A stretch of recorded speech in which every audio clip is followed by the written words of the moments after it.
Ai, meu Deus, estamos aqui ao vivo. Primeira vez que que me habitam faz uma live para falar sobre o livro, sobre o projeto. Oi, Gabi, olha a Lu chegando aí. E que coisa boa conversar com gente que a gente conhece, ter a Gabi aqui junto também. Deixa eu ver como é que eu te. Vamos lá, porque eu sou meio nova nisso. Acho que tá indo. Vamos ver. Convidada. Deixa eu ver se você vai conseguir entrar. Ah, não tem. Aê, querida! Você tá me Tudo ouvindo bem? bem? Oi, vocês, estão me ouvindo bem? Tô ouvindo bem também. Que coisa boa, Lu. Obrigada, viu? Por estar Imagina, eu que aqui. agradeço, né? Ah, é uma honra. E temos a Gabi junto com a gente. Olha que maravilhosa. Tô vendo, oi, Gabi. João também chegando com a gente. Ai, gente, muito obrigada. Olha, eu tenho certeza que vai ser um bate-papo muito rico.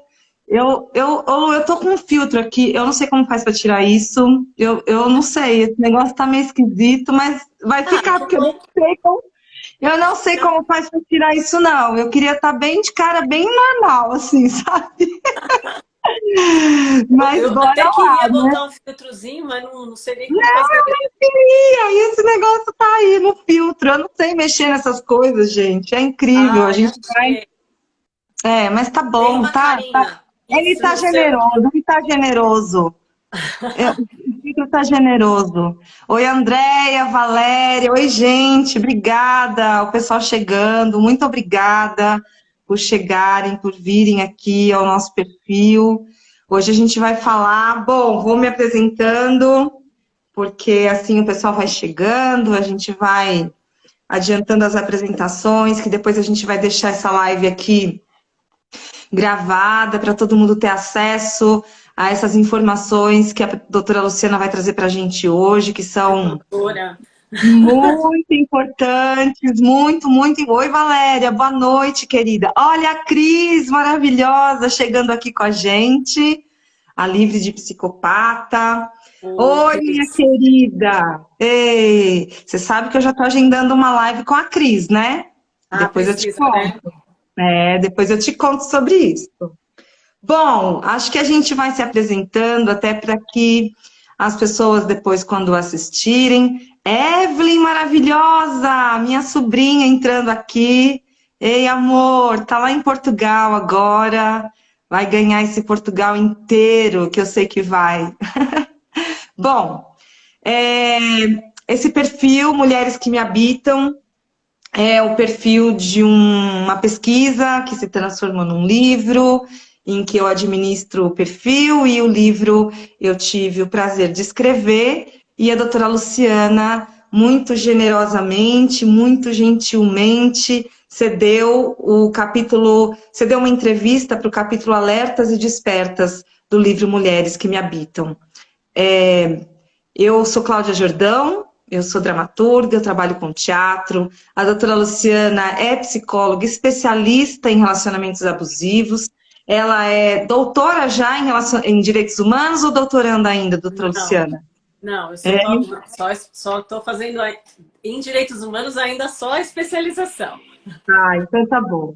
Mas eu sei que tem aí um currículo bem extenso e, enfim, é uma pessoa que a gente aprende muito o tempo todo e eu tenho muita honra de dizer que a Lu hoje é uma mulher que me habita.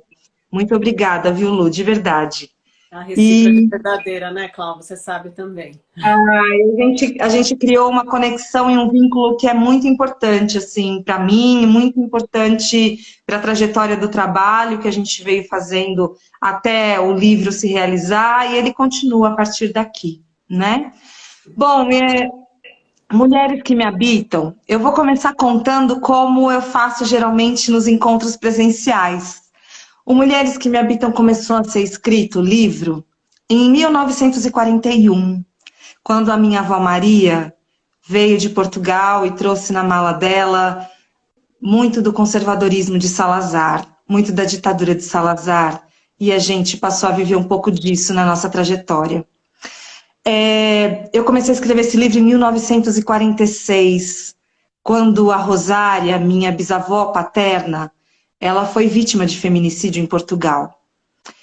E esse livro foi escrito também em 1968, quando a minha mãe, aos 12 anos de idade, precisou aprender a desarmar a arma do pai dela, que era militar, na ditadura militar do Brasil, para que a mãe dela, a minha avó, também não fosse vítima de feminicídio. Foi escrito em 1986, quando eu, aos 12 anos, precisei defender a minha mãe de violência doméstica, da violência do meu pai. Quando eu, aos 18 anos, precisei me defender das correias de caminhão nas minhas pernas.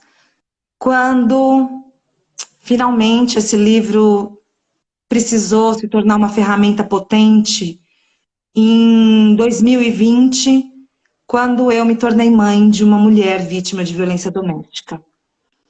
Então, esse livro, ele vem numa trajetória, ele parte de uma trajetória de muitas violências. E ele começa a se tornar uma urgência para mim em 2020, quando eu passo por essa situação dentro da minha casa, e isso se torna algo muito necessário para que eu comece a escrever essa obra. Então, ele é um livro que ele conta com 3 dramaturgias. Ele tem essa primeira dramaturgia, que é Mulheres que Me Habitam, que conta essa história da minha família, essas histórias de violência contra as mulheres da minha família. Então, esse livro, ele na verdade, ele participou de um edital. Eu escrevi um projeto para que esse livro fosse publicado por meio da Lei Aldir Blanc, que foi um projeto da lei federal, em que vem num momento de muita necessidade, em que os artistas estavam passando por muitas dificuldades no nosso país, e eu preciso celebrar aqui os fomentos federais, estaduais, municipais, para que a gente, enquanto artista, continue tendo políticas públicas que possam fomentar esse processo artístico, né? E então, quando foi... E esse livro ele foi publicado pela Alfarrábio Edições. Foi um trabalho em que eu tive muitas alegrias de fazer junto à Alfarrábio, que é uma editora gerida por mulheres. Então, quem fez a edição gráfica foi a Isabela Teles. Quem fez quem é da editora é a Maninha, a Dalila, que são mulheres que estão gerindo essa editora há 30 anos. Então, quando eu escrevi esse projeto, ele constaria só de três dramaturgias. Essa primeira, que falava sobre as violências, né, recorrentes nas mulheres da minha família. E quando eu fui escrever o projeto, eu achei que uma dramaturgia só era pouco. Eu pensei, bom, eu acho que eu podia escrever algo a mais para esse livro. E foi quando eu fui pesquisar outras dramaturgias que eu tinha guardada, e eu encontrei sobre os dias em que não estivemos juntos, e encontrei tudo que ficou por dizer. Sobre os dias em que não estivemos juntos, era uma dramaturgia que foi escrita em 2015, e tudo que ficou por dizer em 2017. E estavam guardadas. E quando eu fui resgatar essas dramaturgias, eu percebi que elas dialogavam sobre o mesmo tema. Dialogavam sobre a violência doméstica. Então, foi quando eu entendi que era necessário criar aí uma trilogia sobre violência doméstica.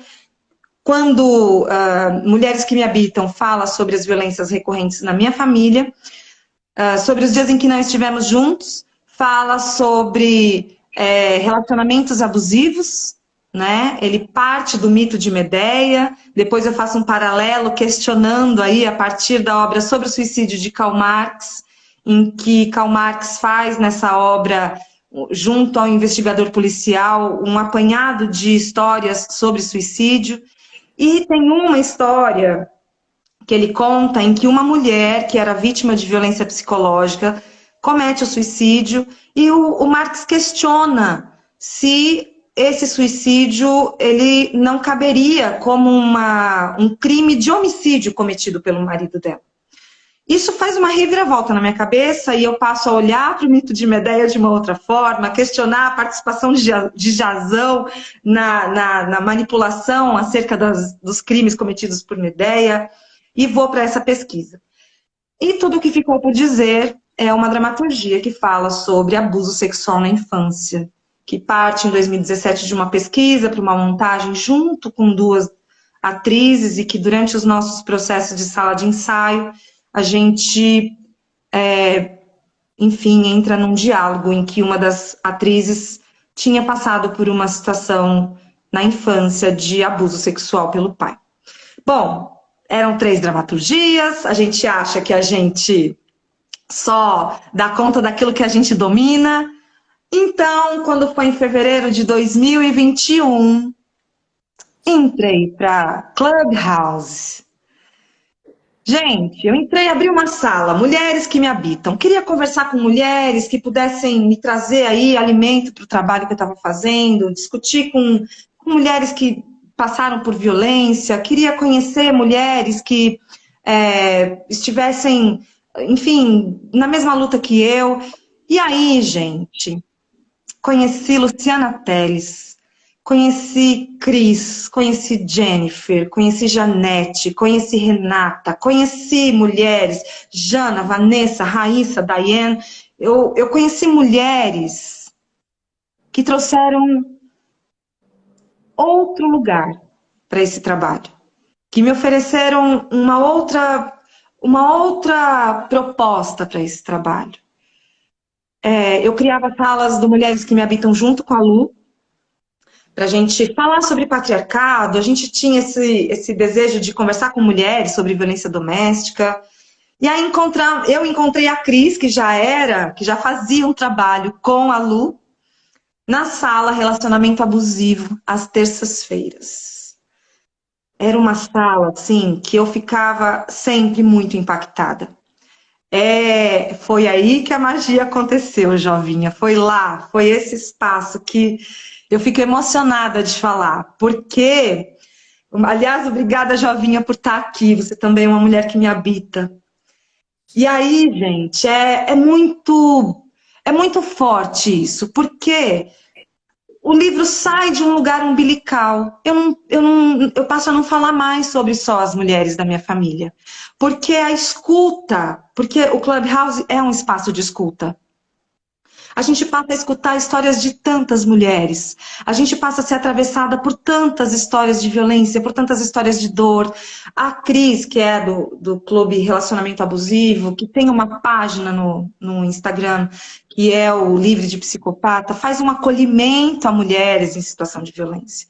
E essas mulheres passam a frequentar essa sala. E eu falo muito emocionada, essas mulheres estão aqui, eu estou muito emocionada delas estarem aqui. Acho que a Lu também.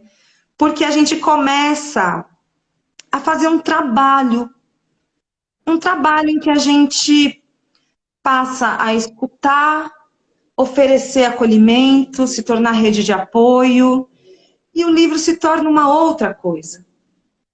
Então, para ser mais sucinta, para abrir para a Lu falar um pouquinho, eu fiz uma segunda parte do livro, Para Além das Dramaturgias, que é uma narrativa de processo, em que eu conto um pouco desse lugar de passar pelo Clubhouse, pela sala Relacionamento Abusivo, pela sala SOS, do Clube SOS Mulheres da Jennifer, pela sala Feministas no Fogão com a Janete, pela sala Quando Nasce uma Mãe. E eu comecei a ocupar esse espaço para ouvir mulheres. E a Lu, toda terça-feira, trazia na sala Relacionamento Abusivo, junto com a Cris e junto com as outras mulheres, mas principalmente a Lu, porque a Lu é uma psicóloga com experiência em relacionamentos abusivos. Ela trazia sempre, cada semana, um comportamento que era sempre reconhecido em abusadores. E aí eu fui ouvindo love bombing, nagging, gaslighting, isolamento e outras formas que eram marcadores de condutas que aconteciam sempre dentro de relacionamentos abusivos. foi quando, no meio desse processo, ouvindo estas salas, eu comecei a identificar aquilo que a minha filha passou, comecei a identificar as situações que eu passava, muitas mulheres se identificavam, e aquilo passou a se tornar um serviço público, para alertar e despertar mulheres para esses marcadores de conduta. E aí foi quando eu pedi para a doutora Luciana se ela cederia uma entrevista para que eu pudesse colocar uma terceira parte no livro, que era Alertas e Despertas, Modus Operandi dos Relacionamentos Abusivos. Então, a doutora Luciana cedeu essa entrevista, a gente escrevi essa entrevista, coloquei essa entrevista na terceira parte do livro, mas a gente precisava dar acesso a essa informação. Foi quando eu conversei com a Lu e falei, Lu, eu acho que seria interessante gravar essa terceira parte do livro e disponibilizar no Spotify, em outras redes que possam distribuir enquanto podcast. O que você acha? Era só o que a gente queria, né, Lu? Que mais mulheres tivessem acesso a isso e que pudesse se tornar um lugar de despertar mesmo, para a gente, de alguma maneira, fazer com que todos os ecos destas salas, destas dramaturgias, porque eu pensava, bom, eu tenho a dramaturgia, uma forma poética para contar essas histórias de abuso, essas histórias de violência. Se a pessoa, de repente, se perder um pouquinho ali nessa poesia, quem sabe na narrativa do processo ela se encontra. Se na narrativa de processo não deu, ali está, Lu, clara, completamente esclarecendo como é que as coisas acontecem. Lu, eu agradeço a todas essas mulheres que estão aqui. Eu acho que nós estamos aqui também para representá-las. Esse bate-papo é um bate-papo de muitos ecos. E eu passo para você agora, para que você fale um pouquinho e a gente possa aí seguir com esse papo, que eu estou muito emocionada, acho que eu falei demais. Não, falou lindamente. Cláudia, vou contar então um pouquinho da história também, né? Até a gente chegar no Clubhouse. Como você já falou, eu sou psicóloga e durante muito tempo eu fiquei somente com uma área da psicologia, que era gestão de pessoas, né? Mas de uns 10 anos para cá eu senti muita vontade de voltar a fazer clínica que eu fazia desde o início e por algumas, assim, a gente... eu não sei se isso acontece com todos os psicólogos, mas no meu caso aconteceu bastante de eu ser procurada por pessoas com questões de relacionamento especificamente. Eu comecei a estudar essas coisas de relacionamento. E quanto mais eu estudava, mais eu ficava intrigada com algumas questões que apareciam com muita frequência, né? E também intrigada com a maneira como muitos, e a psicologia, na verdade, não vou nem falar muitos psicólogos, mas como a psicologia trata de questões que são extremamente graves, mas e que trata de uma maneira muito superficial, muitas vezes não consegue sequer entender o que está... O psicólogo muitas vezes não consegue entender o que está acontecendo naquela relação, né? E o meu olhar, como eu sempre tive um olhar muito pro social, pro cultural, para grupos, né? Para como funcionam grupos em geral, eu acredito que isso tenha influenciado também o meu olhar para os relacionamentos. Então, eu começo a olhar relacionamentos, nessa minha prática, eu começo a olhar relacionamentos como fruto de uma cultura, como fruto de um modelo social, né? E não como algo individual no sentido daquele par, né? Daquele casal, seja lá aquela pessoa e a outra que estão me procurando muitas vezes. E quando eu começo a buscar informações sobre isso, eu percebo que é uma área ainda muito pouco estudada na psicologia. A gente não tem isso nas faculdades, né? Não existem tópicos, disciplinas, eu pelo menos não conheço nas grandes faculdades e tudo mais, falando especificamente sobre relacionamentos e, mais ainda, sobre relacionamentos abusivos. Eu via, por exemplo, com muita... A Cris colocou que as vozes do Clubhouse têm um rosto. Ah, que maravilhosa!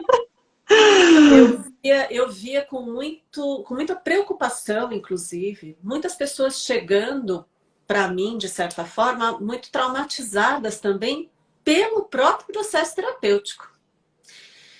E muitas vezes elas não eram atendidas, algumas vezes eram atendidas até por pessoas que não eram psicólogos, né? E aplicando técnicas aí que estão bastante difundidas hoje e que trazem para esse processo uma culpabilização da vítima, né? Que a gente chama de revitimização, que é algo que realmente estava me deixando muito angustiada. Só que uma coisa é a gente trabalhar no Instagram, no Facebook. Eu nem tenho tempo para trabalhar com isso, mas assim, eu acompanho as redes e eu via que o discurso preponderante aí era muito esse amor romântico, né? Essa coisa do vamos buscar o alinhamento, vamos buscar algo em comum entre esse casal, vamos perdoar um ao outro. E eu falava, gente, isso tá errado, não dá para fazer assim, não tá certo isso, né? E eu me sentia meio que falando sozinha, né? Muito sozinha nesse processo. O Clubhouse, ele trouxe uma outra perspectiva que é de não, você não tá sozinha, né? E de cara, eu entrei, no dia que eu entrei no Clubhouse, eu entrei numa sala que falava de relacionamento abusivo, e nessa sala, aquilo lá me marcou de uma maneira muito forte, assim. Nesta sala especificamente, eu era, acho que devia ser o meu primeiro dia de Clubhouse. Uma psicóloga tratando de relacionamentos abusivos, ouvindo histórias de relacionamentos abusivos, e naquele momento que eu entrei, era um homem falando que tinha um relacionamento homossexual, descrevendo claramente um relacionamento abusivo, e essa psicóloga questionando para ele o porquê que ele sempre deixou que isso acontecesse, porque de certa forma ele também estava pedindo isso e tudo mais, e assim foi com ele. E eu já via que ele estava ficando angustiado. Aí entrou uma menina para falar. E ela, claramente também no relacionamento abusivo, mas assim, muito facilmente. E aí ela pergunta para essa menina, uma psicóloga, ela pergunta para essa menina, ok, se você fica nesse relacionamento, você está ganhando alguma coisa com isso. Você já parou para pensar o que você está ganhando? Aí nessa hora eu não consegui. Eu falei, eu vou ter que entrar. Porque essa menina começou a chorar. E aquilo foi tratado dessa maneira, e eu pedi para subir e pedi para interromper e acolhi aquela menina e falei, olha, você está num relacionamento abusivo, eu preciso te dizer isso, não só você, como o fulano, que também falou um pouquinho antes de você aqui, e a gente não pode tratar o relacionamento abusivo desta maneira, né? Então a gente pode tratar relacionamentos saudáveis como algo de alinhamento e perdão, mas relacionamentos abusivos não. Aí a psicóloga que estava lá, ela foi um pouco mais ríspida comigo, e aí eu falei, olha, é o seguinte, tem isso, tem aquilo, comecei a dar uma discutida básica, e essas pessoas vieram me procurar. Conversamos um pouco, não são meus clientes, não são pessoas que continuaram comigo, mas que depois acabaram seguindo as nossas salas também, tá? Logo depois dessa sala, eu entrei numa sala em que você estava. Foi. E aí, acho que eu até contei disso, né? Porque eu estava horrorizada, eu estava realmente transtornada com aquela sala, e foi aí que a gente se conheceu. E nesse momento começou a me dar um alívio muito grande, porque você também trouxe outras pessoas, a gente também acabou entrando em contato com a Cris, acabou entrando em contato com outro universo, que é muito diferente de Instagram, de Facebook, né, em que a gente consegue achar pessoas que a gente realmente, com quem a gente realmente consegue trocar e ter uma conversa mais adulta e mais madura. Até porque o Instagram e o Facebook não tem essa interação direta, né? Sim. E isso me impulsionou realmente a poder falar mais, até porque eu tenho muita vontade de escrever as coisas, de realmente produzir isso, e eu não consigo, eu não tenho tempo, ultimamente realmente é impossível isso. E você, Clau, quando você me convidou para fazer, primeiro, né, você apresentou uma das dramaturgias para mim, para Cris, para Jenny, se eu não me engano. Aquilo me tocou de uma maneira muito especial. Depois você perguntou se eu podia fazer essa essas falas sobre essas características. Eu falei, puxa, é uma oportunidade, né, de a gente poder expandir um pouco mais aquilo do que a gente sempre acredita. E quando eu vi o material escrito, Clau, eu fiquei emocionadíssima, porque eu não teria capacidade de escrever da maneira como você fez. Nunca, né? Imagina. E aquilo me tocou muito, realmente me dá um orgulho enorme de poder ter participado desse projeto. Quando você me convidou para escrever a orelha, eu, de novo, né, me emocionei, falei, essa orelha vai ser escrita com todo o coração, espero que tenha ficado como um presente aí. Maravilhoso. E é isso, essa é um pouco da história, né? Então, se antes eu trabalhava com relacionamentos em geral, hoje, basicamente, eu trabalho com relacionamentos abusivos, faço terapia, assim, as terapias que eu trabalho são terapias, digamos, de vida comum, mas mais especialmente também com mulheres vítimas de relacionamentos abusivos. E essa fala que está no seu livro, que agora você transformou nesse podcast, que está maravilhoso também, tá, gente? Precisam ouvir esse podcast. Ele tem episódios bem curtinhos, então é bem tranquilo de você ouvir entre uma coisa e outra. E ele traz toques muito importantes. E o que a gente tem falado muito, né, Clau? E é o meu sonho, é que as pessoas comecem a perceber que elas estão no relacionamento abusivo logo no início. No início é mais fácil de sair, né? Um trabalho de prevenção, né? Exatamente, porque depois, por tudo isso que a gente fala no podcast, no livro e tudo mais, a gente fica enredado de uma certa maneira no relacionamento abusivo, que é muito mais difícil sair, muito. Então, se a gente consegue, quanto mais pessoas conseguirem ouvir ou ler sobre esses passos iniciais de um relacionamento abusivo, sobre esses sinais que são romantizados, né?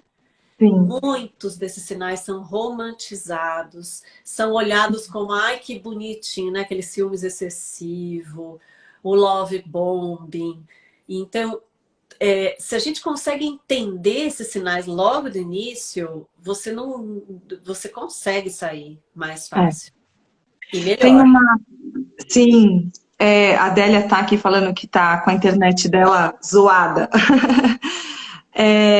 Eu acho que antes da gente falar do conteúdo do podcast, que eu gostaria muito que você falasse, porque eu acho legal a gente deixar isso também registrado aqui, porque em todos os lugares que a gente puder, eu acho que a gente tem que falar sobre isso sempre, né?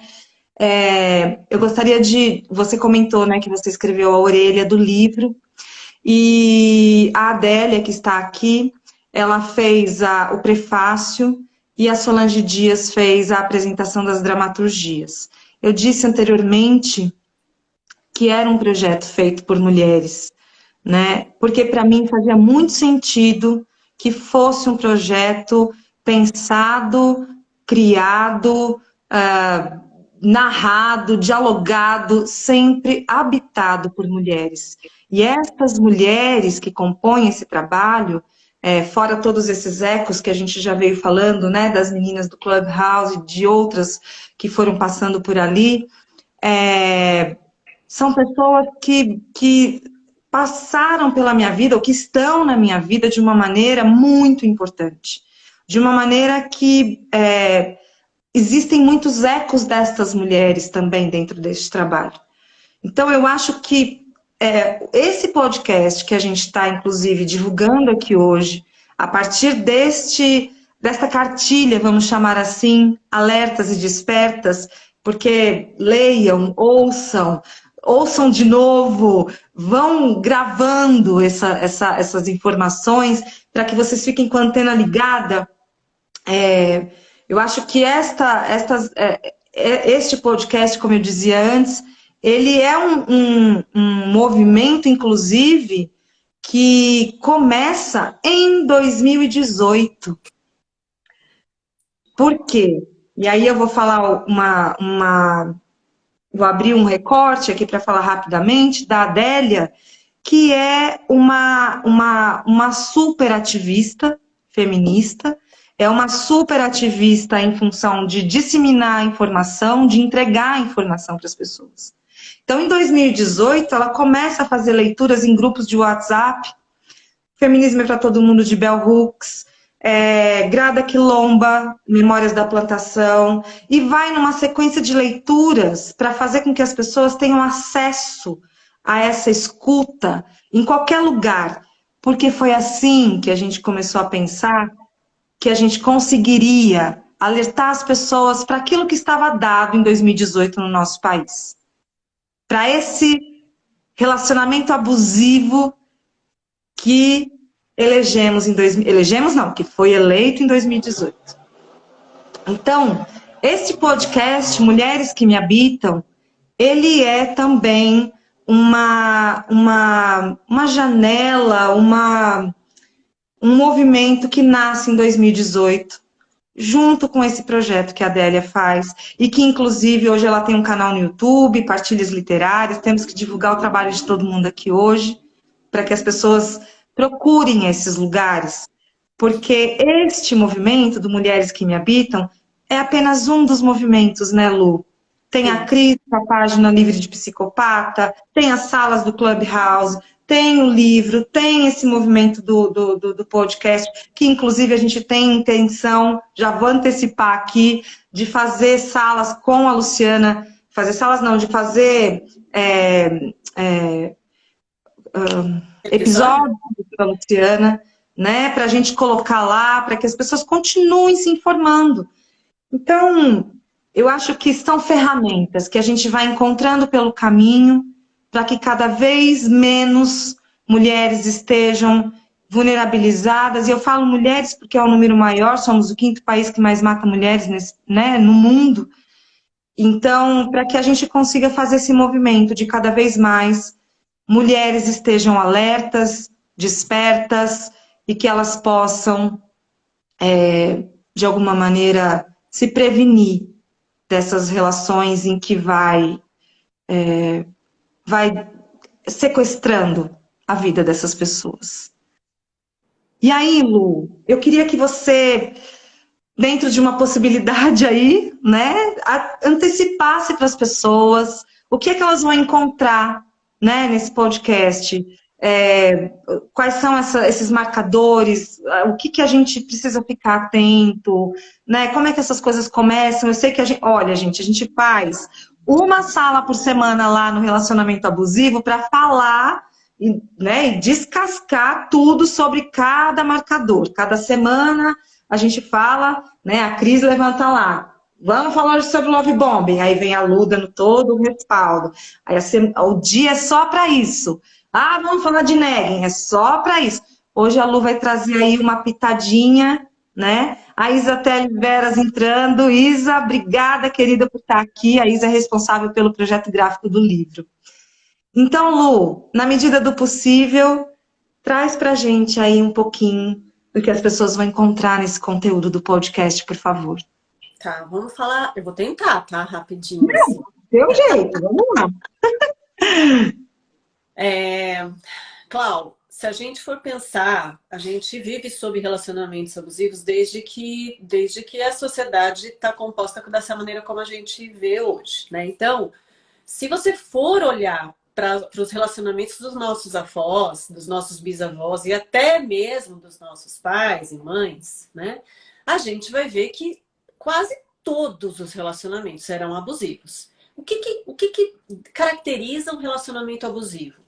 Num relacionamento, você tem duas pessoas adultas que supostamente são duas pessoas que têm as suas vontades, os seus desejos, são autônomas, né?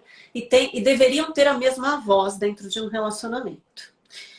Isso nunca foi padrão, né? O padrão sempre foi a mulher fica em casa, ela faz as coisas que ela tem que fazer, tem o papel que é definido para ela, assim como o homem tem um papel que é definido para ele, e o poder da família, normalmente, 99,9% dos casos da família, né, média, digamos assim,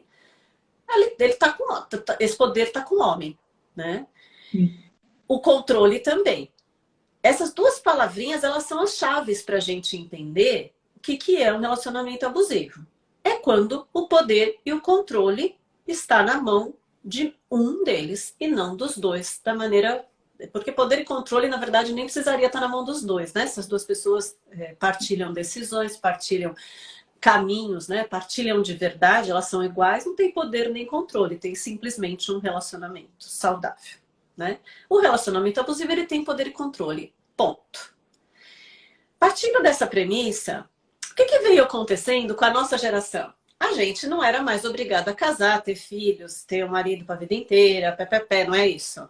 E aí a gente caiu numa armadilha do amor romântico. A gente pode escolher as nossas relações, certo?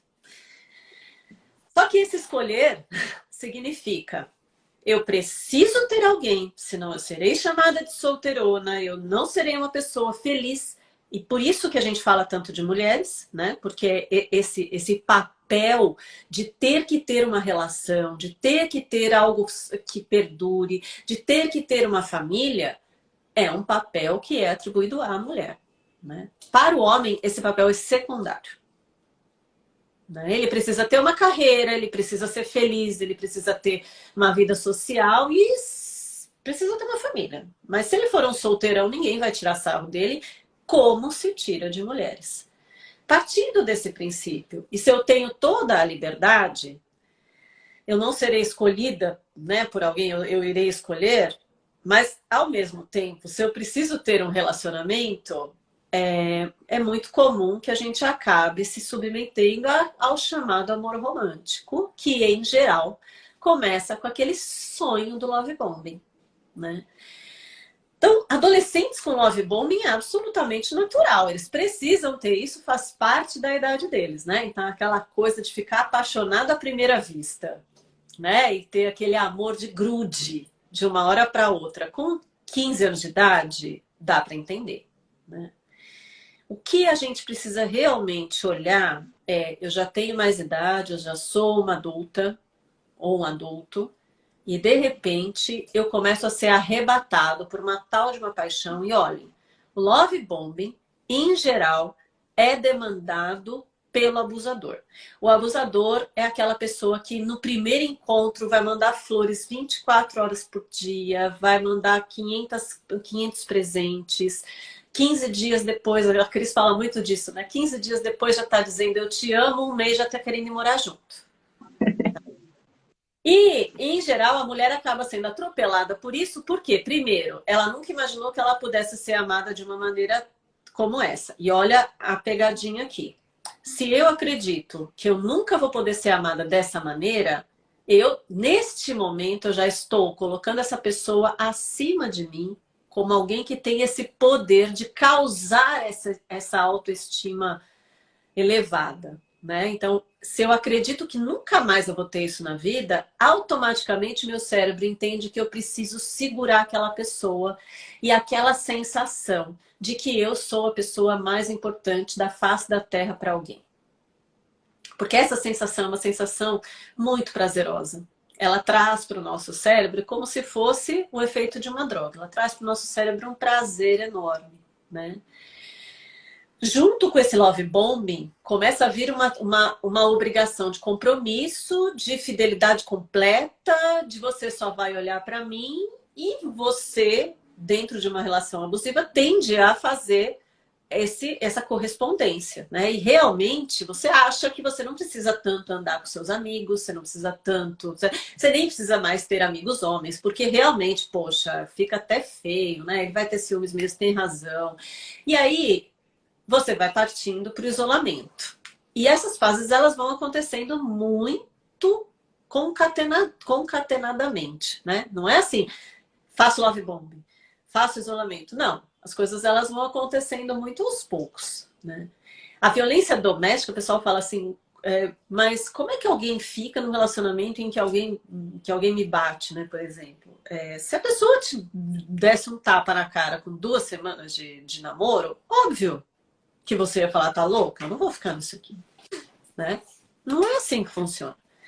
Então, o seu cérebro está lá, tentando entender o que está acontecendo, ele não sabe o que está acontecendo, ele está sendo avassalado por por emoções, por adrenalina, por serotonina, tem um monte de hormônios aí. Você está entrando num processo de dependência daquela sensação de êxtase, de satisfação completa, e isso causa dependência mesmo, isso é cerebral, tá? Ao mesmo tempo, você acaba cedendo, seja em roupas, seja em gostos, seja na sua vontade de sair, cede no tamanho da sua rede de apoio, porque você deixa de sair com as suas amigas, e amigos nem pensar. A sua família acaba sendo... Se a sua família começa a tentar te alertar para isso, ela acaba sendo, você acaba sendo convencida de que a tua família está contra o nosso namoro, eles não conseguem entender o nosso namoro. Mas também há famílias e há amigos que dizem assim, porque existe aquela desconfiança, aquela intuiçãozinha de que tem alguma coisa errada com alguém com eu te amo com 15 dias, essa intuição aparece. E aí você fala isso para algumas pessoas, as pessoas falam assim, mas o que é isso? O cara tá te amando e você tá doida? Tudo que eu queria na vida, o cara te manda flores todos os dias, você tá maluca, né? E aí você começa a achar, então, que você tá maluca mesmo. Você joga essa intuição lá pra lata do lixo, né? E aí... E esse tá maluca dá uma entrada para um negocinho que a gente chama de gaslighting, né? E até antes do gaslighting eu quero falar do nagging, porque o nagging também é uma tática usada pelo abusador, que é a coisa do tipo, você é tão linda, né? Você é tão linda de rosto, se você fosse 5 quilos mais magra, você seria modelo. Esse elogio que não é elogio, né? Esse elogio que na verdade te diz outra coisa. Só que o teu cérebro, você conscientemente registra o elogio, mas o teu cérebro registra o mas, tá?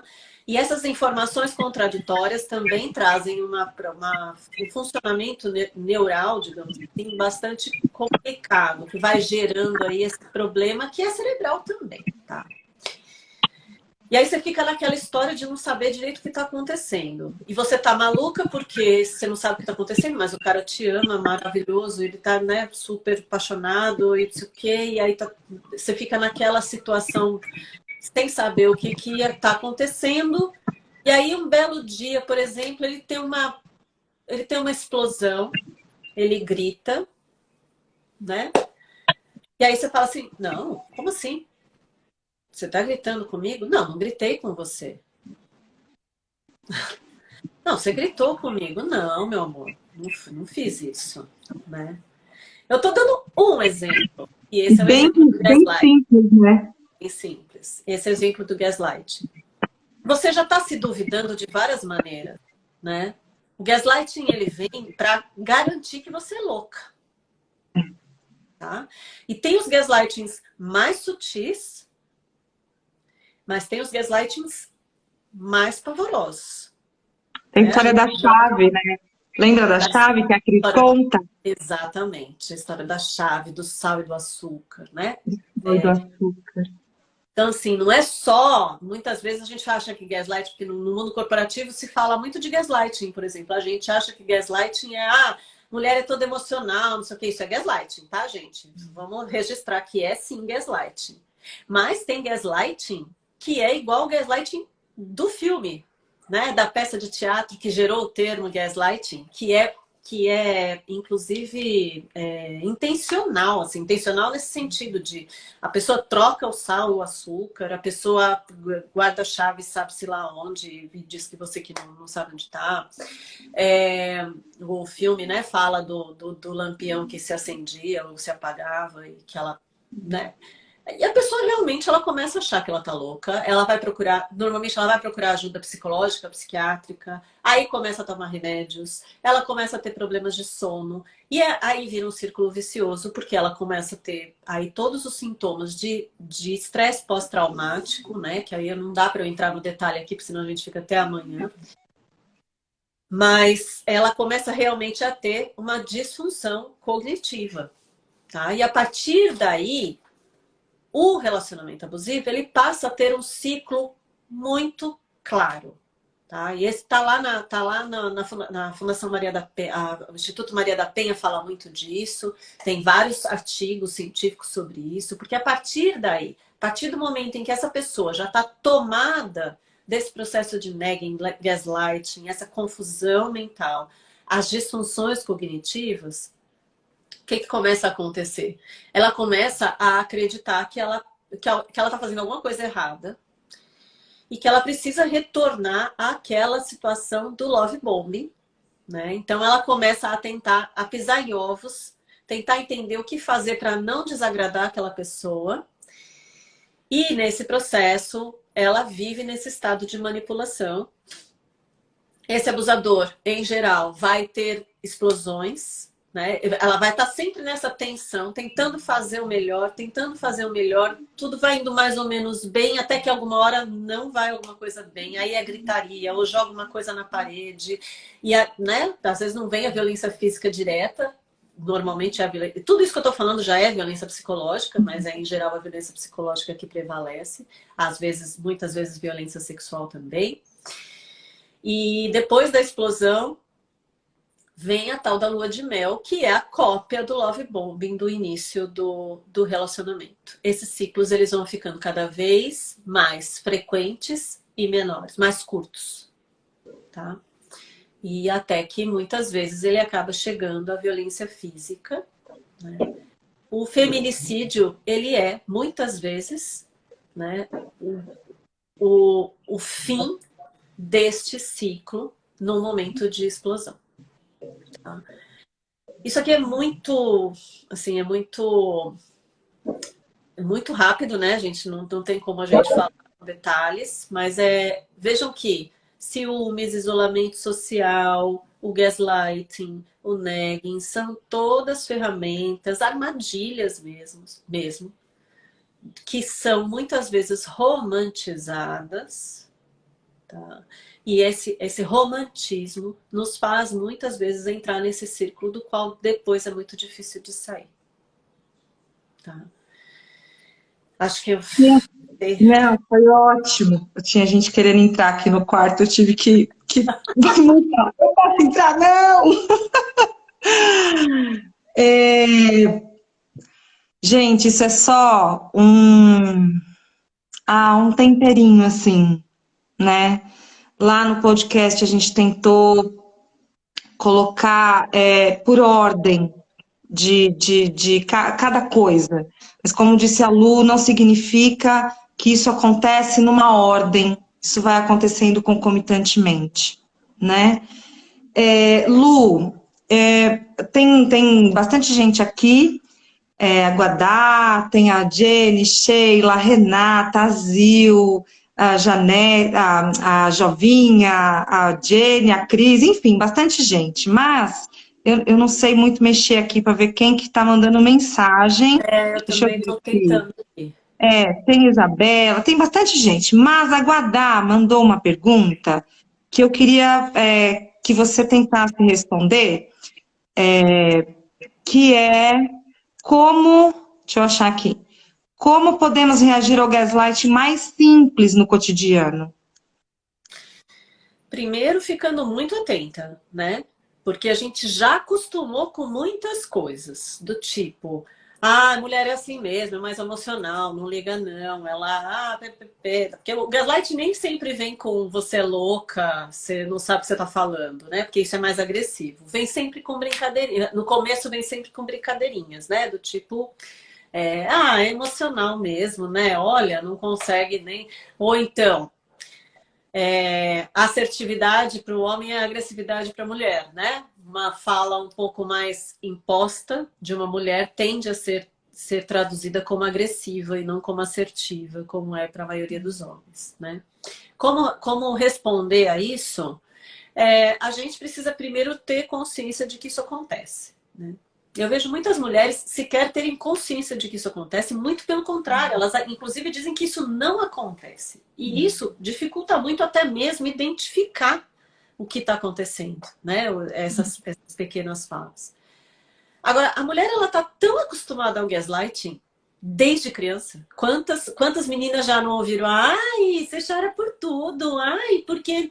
Ai, nossa senhora, essa menina aí não é... A gente está tão acostumada com gaslighting que é muito difícil realmente reagir a ele no cotidiano, porque a gente já tratou aquilo como natural.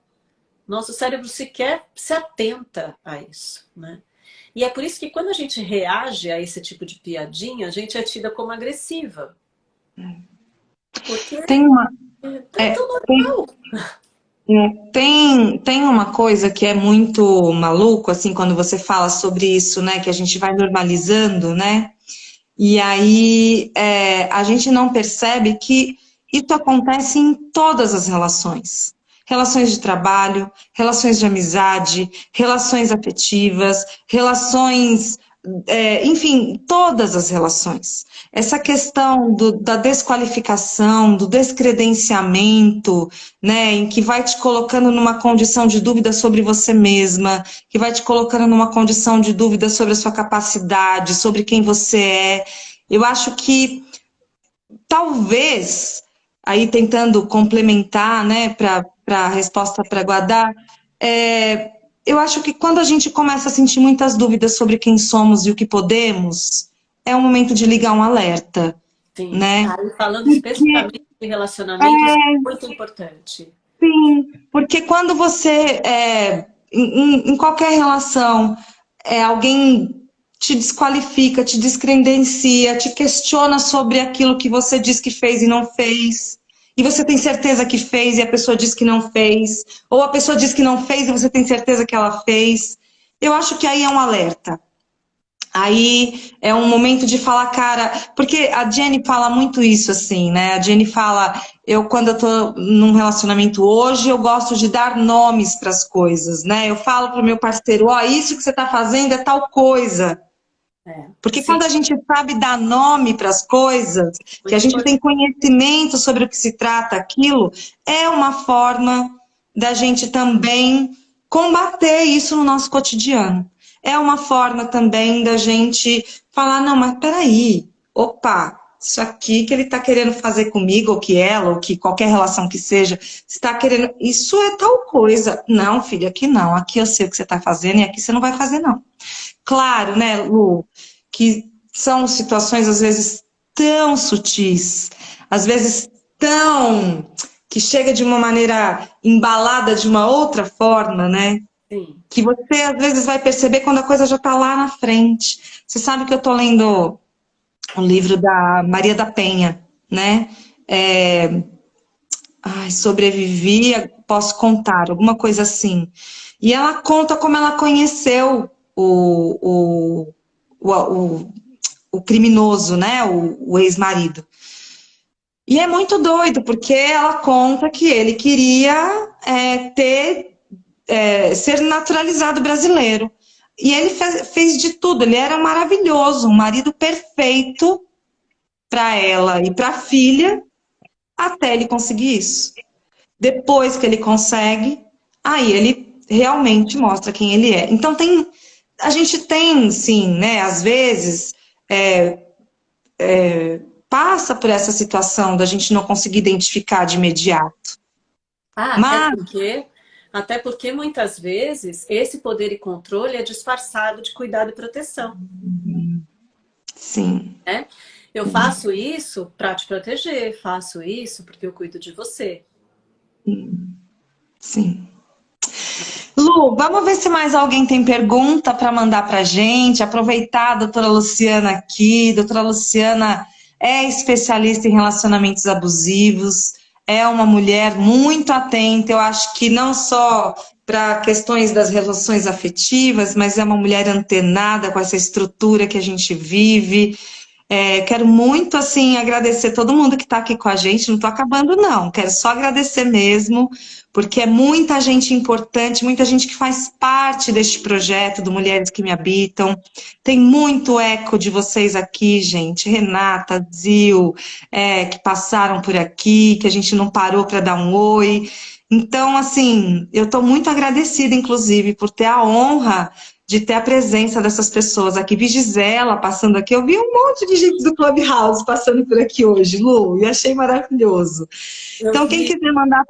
quem quiser mandar pergunta para a doutora Luciana, aproveita. Esse é um momento em que ela está aqui para tirar essas dúvidas. Queria dizer também que o podcast está no Spotify, está em várias plataformas, né, que distribuem aí, Spotify, de áudio. Então, Mulheres que Me Habitam, é você procurar pelo nome Mulheres que Me Habitam, que está fácil de encontrar. O livro também, gente, vocês podem adquirir aqui pelo Instagram, vocês podem adquirir direto lá presencialmente na editora Alfarrábio, que fica em Santo André, podem adquirir pelo o meu celular, o número que é disponível para isso, para as vendas, eu vou depois colocar aqui na gravação da live. E é isso, sim, a gente está mandando para todo o Brasil, tentando fazer com que o livro e esse lugar de tentar fazer com que fique acessível da melhor forma possível, para que cada vez mais mulheres, principalmente, tenham acesso a essas informações. O pessoal aqui está quietinho, ninguém mandando pergunta, ou eu que não estou conseguindo ver. E olha que, assim, algumas pessoas até falaram, eu não estou conseguindo rolar aqui para baixo para poder. Deixa eu ver aqui, Eu vi. peraí. Olha, Bezinha entrou, olha que querida, que legal. Deixa eu ver aqui, ó, tem uma pergunta assim. Quando a mulher depende totalmente financeiramente do marido, como ela faz para sair desse relacionamento abusivo? Pergunta importante. Obrigada, Gisela. Olha, existem algumas advogadas, eu falo de advogadas, tá? Porque essa é uma pauta que realmente é uma pauta muito capitaneada por mulheres, mas óbvio que devem existir também advogados especializados nisso. Existem algumas questões aí, né? Uma mulher que deixou de trabalhar porque foi obrigada a deixar de trabalhar para cuidar da família e tudo mais, ela tem direito à pensão, né? Então, é claro que não é um negócio fácil, não é um negócio que vai de uma hora para outra. O que a gente, né, costuma orientar essas mulheres? Que elas façam realmente um plano para poder sair desse relacionamento.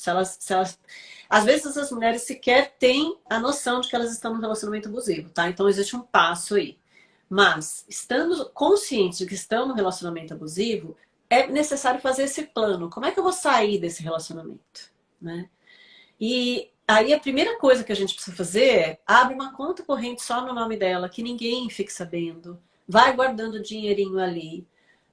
A pessoa faz brigadeiro muito bem, conversa com as amigas mais íntimas, tenta vender via as amigas, começa a criar o seu ninho financeiro também, né? Para que consiga sair dessa relação o quanto antes, que nem sempre é rápido, né? Então, mas também, quando você constrói essa saída, você sai de maneira muito mais segura. E a chance de voltar, porque essa é outra questão que a gente fala no podcast, né? Que a maneira, às vezes, como esse relacionamento termina, muitas vezes esse vai e volta é muito constante e acaba realmente trazendo ainda mais violência para esse ciclo, tá? E quando a mulher faz esse planejamento, ela tende a sair de forma mais segura, consegue fazer o tal do contato zero, que a gente fala também no podcast, né? Consegue fazer o contato zero e aí consegue retomar a vida dela. Rede de apoio é fundamental, gente. Fundamental. Fundamental.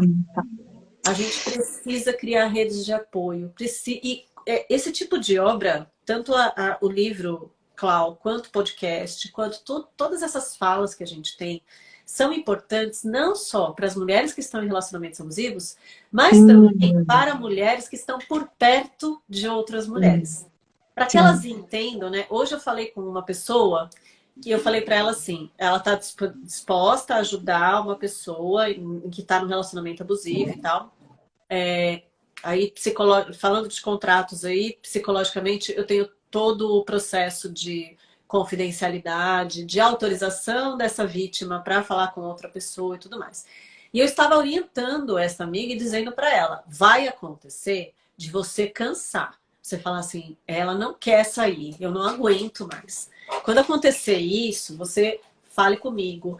Ou vamos tentar construir uma rede de apoio maior para que você não fique sozinha com esse papel de ajudar essa pessoa. Rede de apoio é fundamental, mas a rede de apoio tem que estar muito consciente desses processos psicológicos e cerebrais que acontecem. Sim, Porque senão a gente acha que a pessoa se contradiz, a gente acha que a pessoa quer e vai e volta que não sabe o que ela quer. Tá? A gente acaba se cansando como rede de apoio, mas se a gente tiver informação, a gente consegue não julgar aquela situação e entender que é assim mesmo. eu acho que é um processo que a gente sempre fala, né? É a gente tentar sempre acolher sem julgamento. Porque se esse processo da dependência emocional, ela ali parelha a dependência química, a gente consegue ter uma noção do quanto isso é difícil.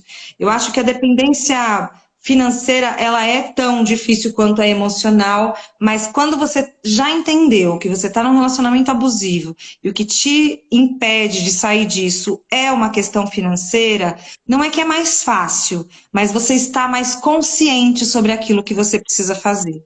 E aí eu acho que tem um lugar também, que você falou sobre assessoria jurídica nesse caso, né? Um advogado de confiança, uma advogada de confiança, né, de preferência, para que ela te instrua da melhor forma possível, porque dependendo da relação que você tem com o parceiro, é possível que você também tenha bens nesse relacionamento que você possa usufruir. Tem mais uma pergunta aqui, Ô Lu, eu te chamando de Cris toda hora, olha isso. Tudo bem. Muitas Tudo bem, mulheres, fica assim. da Isa Teles. Muitas mulheres continuam sofrendo violência mesmo após conseguirem se separar num relacionamento abusivo, mas têm medo de denunciar o agressor e fazer com que a situação piore. O que você aconselharia? Muitas mulheres que têm filhos, inclusive, continuam sofrendo abusos depois da separação, tem toda a questão da litigância abusiva. Gente, dá um dedéu de live aqui pra gente falar disso tudo, tá? E, de novo, a rede de apoio é importante e a assistência jurídica especializada, tá, gente? Não, eu não tenho um ou dois casos de mulheres, não são um nem dois, tá? São muitos casos de mulheres que chegam de relacionamentos abusivos e o advogado ou a advogada chega e fala assim: ah, você não quer que eu advogue para os dois porque assim fica mais barato para vocês? Claro que não.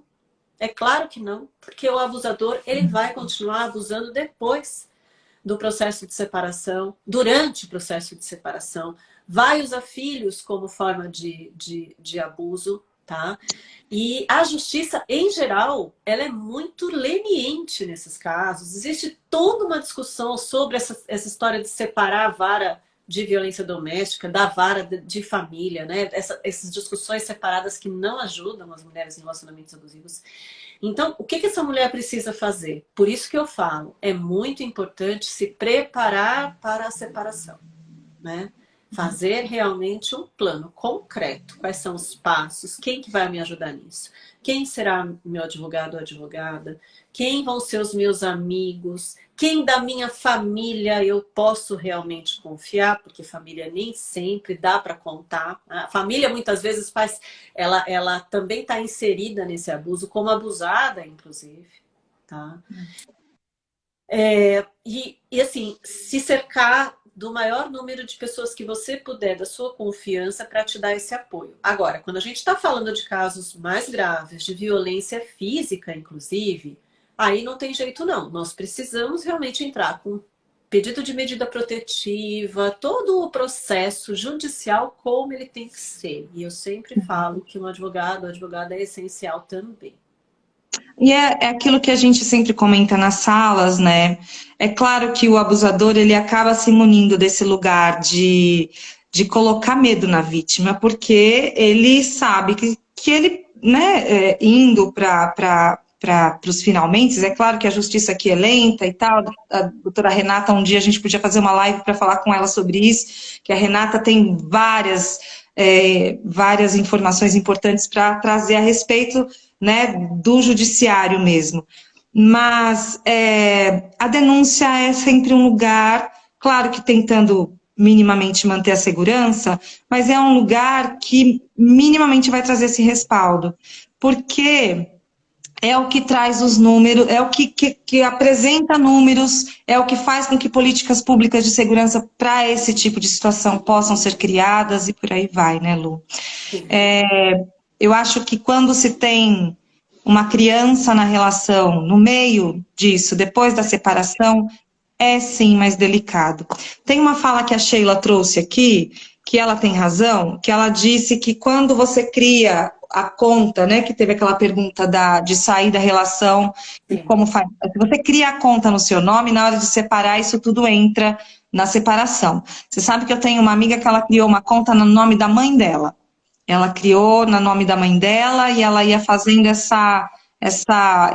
esse pezinho de meia, né, no nome da mãe dela. Sim. Tem uma pergunta aqui também, Lu. Você quer falar alguma coisa sobre isso? Não, é uma possibilidade mesmo. Precisa ser alguém que você confie muito, né? Sim. Tem uma pergunta aqui da Fernanda, que é como alertar uma amiga que possa estar vivendo um relacionamento, possa estar em um relacionamento abusivo. Eu vou só antecipar que a questão da rede de apoio é isso. Por favor, se você tiver uma amiga que está num relacionamento abusivo, seja essa rede de apoio, não saia de perto. Vá, assim, ouvindo. Às vezes você falar para ela o tempo todo que ela está numa relação abusiva, ela vai fugir, né, Lu? Fala um pouco mais sobre isso. Porque essa mulher, intuitivamente, ela sabe que ela está numa roubada, né? Assim, ela sabe disso, mas ela não quer acreditar por milhões de motivos. O primeiro deles, em geral, é assim: como é que eu vou admitir que eu me deixei levar neste ponto? Né? É muito difícil pra gente. Olha, vamos lá, quantas vezes na vida você fala, putz, fui enganada. A pessoa passa por um golpe, né? Não tô falando de relacionamento abusivo. Quantas pessoas não passam por golpe e depois falam assim, meu Deus do céu, eu sabia tudo, como que eu fui cair nessa? Então, consegue imaginar uma mulher que veio por meses, anos num relacionamento abusivo, chegar no momento e falar, meu Deus, né? Como que eu... Porque essa sensação de que foi ela que se deixou, ela é muito comum, né? A gente tende a se culpar demais. Então ela não quer alguém que fique falando o tempo todo que ela está nesse lugar, porque ela também não sabe como sair dele, né? A rede de apoio, ela também tem que ser uma rede muito paciente, né? Então eu sempre aconselho a dar um jeitinho de mandar um post legal, assim, sabe? Que não seja tão na cara, mas que Indica a página ali de psicopata. Indica a página que você acha que ela vai gostar de ler, né? Dá algum jeitinho dela ter contato com esse tipo de material. Porque esse tipo de material que está nas redes sociais hoje em dia é um material poderosíssimo para as mulheres conseguirem começar a entender que elas estão em relacionamentos abusivos. Poderosíssimo, tá? Muita gente chega assim para mim e fala assim, nossa, Luciana, eu vi uma pessoa que escreveu tal coisa, tem tudo a ver com o meu relacionamento. Você tem certeza que isso é relacionamento abusivo mesmo? É verdade, é verdade. Né? Quantas mulheres não chegam nas nossas salas lá com a Cris e sobem e falam assim, gente, eu ouvi a história da fulana, parece que é a minha história, né? E eu não fazia ideia que eu estava num relacionamento abusivo. Quantas mulheres já não falaram isso? Né? Então, esse contato com essas histórias é muito importante. Então, é uma forma também de chegar aí nessa sua amiga. Você sabe que falando sobre isso, né? O quanto essa semana mesmo a Adélia estava falando sobre isso num grupo. Nós assistimos o filme A Filha Perdida e depois ela fez a leitura do livro e a gente criou um grupo para discutir, né? E ela estava falando justamente sobre isso, assim, o quanto essa rede, porque a gente criou uma rede para discutir a questão da maternidade, que o livro e o filme traz um pouco isso, e o quanto essa rede também, que você vai olhando o que acontece aqui, o que acontece ali, o que acontece, você percebe que você não está sozinha.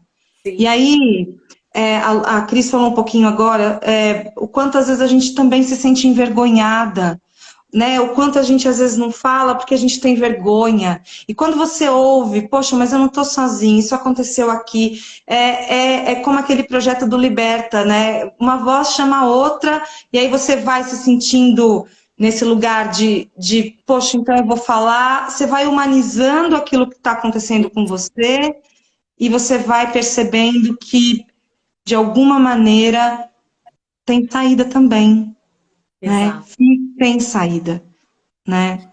Enfim, a Zil tinha comentado aqui que ela percebeu que ela tinha passado essa semana, sinto muito, Zil, que gritaram com ela e ela identificou que naquele momento ela estava passando por uma situação de violência. Enfim, gente, eu tô tentando dar conta aqui das mensagens, mas eu não estou conseguindo muito bem, porque é a primeira live que a gente está fazendo e, infelizmente, eu fico meio sem saber mexer aqui direito. Mas, peraí, deixa eu ver. Uma dica é contar a história de uma outra amiga explicando que é abusiva. A Cris trouxe essa dica para a Fernanda, né? E isso realmente funciona. De você começar a conversar, nossa, você acredita que a fulana está passando por isso, e ela vai antenando de que ela também, né, está passando Até isso. porque, Cláudia, não é difícil da gente achar relacionamentos abusivos, né? Porque esse é um modus operandi ultimamente. E a gente precisa entender que esses coaches de relacionamento, essas pessoas que hoje estão ensinando outras pessoas a conquistar, tudo isso que a gente falou aqui de gaslighting, nagging, eles não dão esse nome, mas é exatamente o que eles ensinam a fazer. Tá? Então, essa é uma herança do tal do amor romântico. Né? Que A Cris está falando aqui pra gente, Lu, sobre o abaixo-assinado que está lá na página dela para unir as duas varas, a de família e a de infância. Quem puder passar lá na página livre de psicopata, né? Gente, olha só, estamos aqui já, acho que há mais de uma hora, eu não estou conseguindo baixar isso aqui, oh meu Deus! Tô levando um show aqui Mas eu também não, estranho, eu já fiz outras lives que eu Eu consigo. espero que vocês nos perdoem pelas nossas esbarradas aqui, né? De não dar conta, às vezes, de fazer o que precisa na tecnologia. Mas, olha só, são 9h12.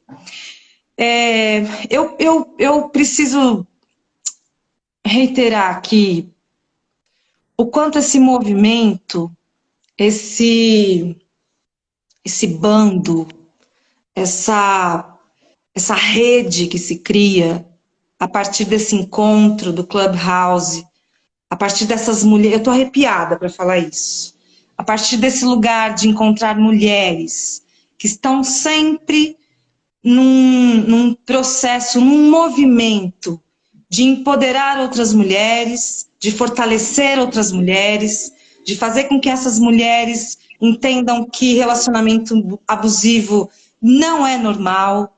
A gente precisa entender que as relações saudáveis existem e a gente deve viver essas relações. Então, esta live, o podcast, o livro, as salas de terça-feira, as salas do Feministas no Fogão, as salas que a gente faz no Clubhouse, sempre nessa tentativa de dialogar, de alertar, é sempre com esse propósito.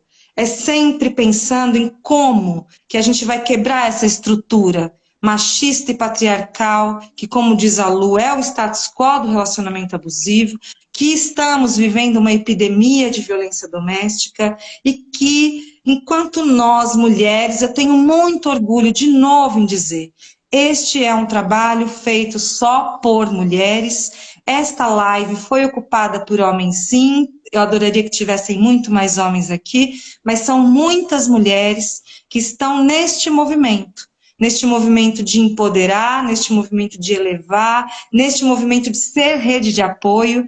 A gente tem falado muito sobre, na Sala da Cris, a Cris repete muito isso, do quanto esse lugar de colocar as mulheres para serem, para competirem entre si, é um projeto do patriarcado, para que a gente não se una, porque mulheres, quando se unem num propósito, a gente tem aí condições de de realizar muitas coisas importantes, sobretudo para outras mulheres, para as crianças e para crianças. Porque quando a gente tem, eu falava muito isso na sala quando nasce uma mãe, quando a gente tem uma mulher que consegue estar dentro deste universo de uma forma equilibrada, saudável, ela também vai dar conta, né, das crianças que estão à sua volta, sejam seus filhos ou não, né, de ter uma relação saudável com essas crianças e apresentar para essas crianças que relações saudáveis são aquelas que não existem violência. Então, eu acho que esse movimento, Lu, ele é um movimento em combate, ele é contra a violência doméstica contra as mulheres e as crianças, para que cada vez menos a gente tenha aí mulheres, e a gente não pode esquecer que nós somos o 5º país que mais mata mulheres no nosso país, que no mundo somos. De todo o número de feminicídio que nós temos, no nosso país, 70% são de mulheres pretas. Então, nesse movimento contra a violência doméstica, o relacionamento abusivo, é um movimento que, sim, levanta-se uma bandeira do feminismo, mas ela é uma bandeira que precisa ser antirracista, antimachista, ela é uma bandeira que precisa estar junto nesse movimento contra essas violências todas, porque eu acho que se a gente não entender que a nossa luta ela não é isolada, né? E se a gente não entender que a gente precisa se colocar sempre neste lugar de combate, de realmente fazer com que as transformações aconteçam, nada vai mudar, né? Nada vai mudar. Enfim, quando eu falo sobre isso, eu fico aqui pensando sobre as mães que estão aí a cada 23 minutos perdendo um filho, como diz sempre a Jenny, que lembra a gente que a cada 23 minutos tem, né, um homem preto, uma mulher preta morrendo e por aí vai. Enfim. Gente, muito obrigada. Lu, eu tenho, assim, te agradecer imensamente, imensamente. Agradecer você, Renata, que ficou aqui com a gente o tempo todo, Cris, maravilhosa, logo é você que está aqui comigo, com muita honra, Zil, Jovinha, Bezinha que chegou, que prazer receber vocês aqui, Gisela, a Adélia, gente, Isabela, essas pessoas lindas que foram passando, Fernanda, a Ju, que eu não consigo dar nomes aqui, o João, que é um aliado incrível dessa luta. Enfim, vamos lá, deixa eu ver se tem alguém que eu não falei, mas me perdoe se não falei. Oi? Aguarda. A Guarda, maravilhosa, a Jenny, enfim, gente, muito obrigada. Lu, vou passar para você fazer aí o seu encerramento, querida. E só tenho muito a te agradecer, que a gente consiga seguir aí de mãos dadas nessa luta, fazendo com que a gente, de alguma maneira, atravesse cada vez mais mulheres e faça com que essas mulheres possam, enfim, entender, identificar e fazer desse trabalho, desse processo de identificação, um processo de prevenção, né, contra a violência. A palavra é sua, amada. Cláudia, eu que agradeço você por essa oportunidade de ter participado desse projeto que é realmente lindo, né? Eu convido realmente todo mundo que puder a adquirir o livro, ler, ele merece ser lido, assim, vou colocar aqui com página, a Pode cada falando. página, cada letra, ele é uma poesia, né? E é muito impactante também. Então, é muito importante que a gente consiga entender esse mecanismo e ele traz de uma forma como são dramaturgias, você consegue enxergar aquelas coisas acontecendo na sua frente, né? E isso é muito, mesmo na leitura, isso é muito impactante. Eu queria, na verdade, além de deixar o agradecimento por todas essas pessoas que acompanharam aqui a live, né? Mais do que isso, agradecer por serem parceiras e aliadas nessa luta, né? Eu sei que todas essas pessoas que estão aqui entendendo um pouco mais de relacionamento abusivo e também se dispondo para os seus próprios relacionamentos e para suas amigas, né, para todo seu entorno, se dispondo a entender melhor como é que funciona. E nesse sentido, o podcast é muito bom, porque você vai e volta no podcast. Eu mesma já ouvi algumas vezes, revi alguns, né? E a gente vai fazer outros, né, Clau? E assim, vai ser um meio muito legal também da gente manter esse projeto gravadinho, né? O Clubhouse é aquele momento em que a gente fala, mas as coisas elas não estão gravadas, né? A gente não consegue reproduzir depois. O podcast consegue agora, viu? A gente pode gravar a sala. Mas tem uma coisa no Clubhouse. Tem uma coisa no Clubhouse, desculpa te cortá-lo, mas é só para a gente lembrar que eu acredito assim. Eu até falo um pouco sobre isso no livro, que eu acredito que muitas mulheres se sentem à vontade para contar suas histórias de violência no Clubhouse. Primeiro porque elas não mostram o rosto. Elas criam esse imaginário do anonimato. E porque na sala da Cris, principalmente, a gente não grava as salas. Porque a gente recebe denúncias muito sérias ali, né? Então a gente não grava, até para que isso não se torne depois um material, enfim, que possa ser utilizado aí contra uma dessas mulheres, né? Então a gente não grava justamente por isso, assim. Então, enfim, mas a gente tem essa ideia de tentar fazer aí uma síntese das coisas e deixar gravado em outros lugares, né? Que a gente possa dar voz para essas mulheres também. Porque esse material caindo nos ouvidos das pessoas, a gente vai cada vez conscientizando mais. E que os relacionamentos sejam realmente uma escolha. Porque se eu entro num relacionamento acreditando que eu preciso dele, eu já não estou escolhendo mais. Né? Eu acho que esse é um toque muito importante, que especialmente as mulheres precisam ter. Ninguém precisa ter um relacionamento. Se uma das nossas conquistas foi a liberdade, que essa liberdade seja liberdade plena, né? E eu costumo dizer o seguinte, um relacionamento ele só é saudável quando duas pessoas podem olhar uma para a outra e dizer com toda franqueza que no momento em que não fizer mais sentido estar com você, eu não estarei. Porque neste momento, quando eu tenho essa possibilidade, aqui realmente se encontra o tal do amor. E não esse amor romântico, de sacrifícios, de dores, né? Isso não é amor. Amor se escolhe todos os dias e todos os momentos. Eu estou com aquela pessoa porque eu estou escolhendo estar com ela e não porque eu preciso dela. Isso é liberdade e isso é amor. Se a gente não tiver isso nas nossas mentes, se a gente não se educar para isso, a gente vai cair em armadilhas mesmo de abusadores, né? Porque essa crença de que a gente precisa é o que nos aprisiona, na verdade. Ai, gente, vocês viram? Eu fico assim, ó, de boca aberta, porque a Lu traz com uma clareza, a Lu traz com uma leveza e uma forma de fazer a gente falar assim, é isso, é sobre isso. Querida, muito obrigada. Quero agradecer de novo todo mundo que ficou aqui. Gente, muito obrigada. Obrigada a todas vocês que me habitam. Muito obrigada a todos vocês que se tornaram ecos nesses trabalhos, nessa pesquisa, nesses projetos. E eu quero dizer assim que queria convidar vocês para terça-feira, quem ainda não está no Clubhouse, que quiser continuar aí sabendo um pouco mais a fundo, toda terça-feira, no Clube Relacionamento Abusivo, lá no Clubhouse, a gente faz uma sala em que a gente esmiuça com mais detalhes, com mais tempo. São salas, às vezes, de 3 horas, para falar só sobre um dos temas que estão lá.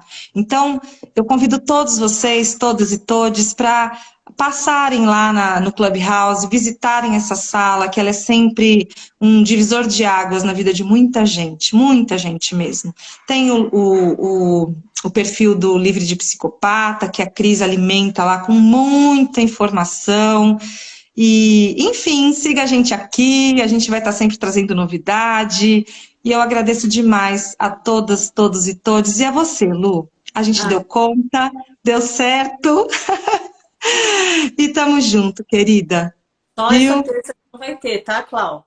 Ai, é verdade. Essa terça não tem. É verdade. A Mas na outra. próxima já. Tá bom? Gente, muito obrigada. Obrigada, Eu querida. que agradeço, viu? Um beijo para Obrigada, todo mundo gente. aí. Um beijo. Bom final de semana para todo mundo. Tchau, tchau. Tchau.